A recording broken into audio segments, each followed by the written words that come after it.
Good morning, ma'am. Today we are going to demonstrate the mechanism of labor in left occipital anterior. So, what do you mean by mechanism? It is a series of movements that occurs on the head and trunk of the fetus in the process of adaptation when it passes through the birth canal. So, it is a series of movements which occur over the head and trunk. So, the mechanism of labor is start from the lie. So, what do you mean by lie?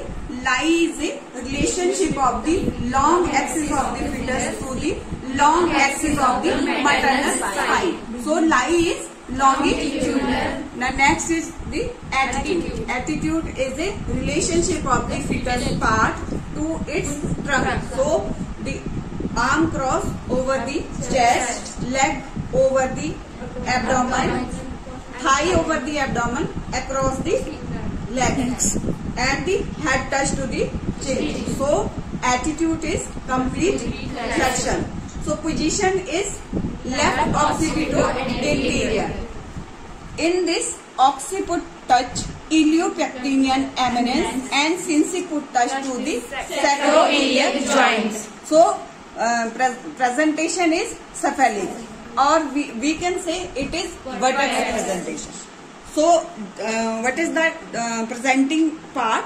Presenting part is right parietal bone. Presenting part we are only feel when we are doing the pervaginal examination. At that time we are able to touch the bioparietal bone. So, next one is denominator. What is the denominator? Denominator is occiput. So, now we will do the mechanism of labor in left occipital anterior. So, occiput first, which diameter go into the pelvic brim, that is suboccipital frontal diameter, that is 10.5 centimeter. Descent occurs, there will be a more flexion into the head of the fetus, go into the lower pole of the pelvis floor, and at that time which diameter go inside the pelvic floor, that is known as suboccipital fragment. Now the internal rotation of the head. Now it will rotate 1/8 in circle and come under the symphysis pubis in interior posterior diameter. Our sagittal suture is interior posterior diameter. Next one is crowning. When there will be an engagement and descent, and there will be a crowning. When we say the crowning, when the nape of the neck will come under the symphysis pubis, it is known as crowning. After that, there will be a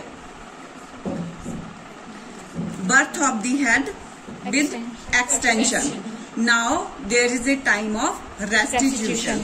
In that, there is a twist in the neck which is occurred during the internal rotation of the head. Now it will be undone. So next one is two rotation. One is the external rotation of the head and as well as the internal rotation of the shoulder. Because shoulder is now in oblique diameter. So right shoulder touch the iliopectinean line and left will touch the sacroiliac joint.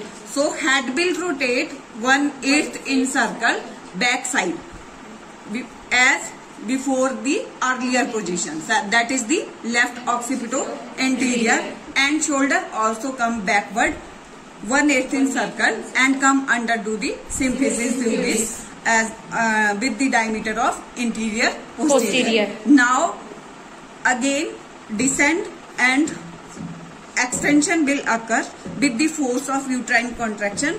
So we will give the perineal support and we will tilt the body upside and bone the posterior shoulder first. Then we will tilt the body downward and will help bone the anterior shoulder. And the rest of the body will bone with the lateral flexion. This is the mechanism of Left occipital anterior. Are you understand? Yes, ma'am. Now we will give the re-demo. Tomorrow you will give the re-demo of the left occipital anterior and right occipital posterior. Thank you.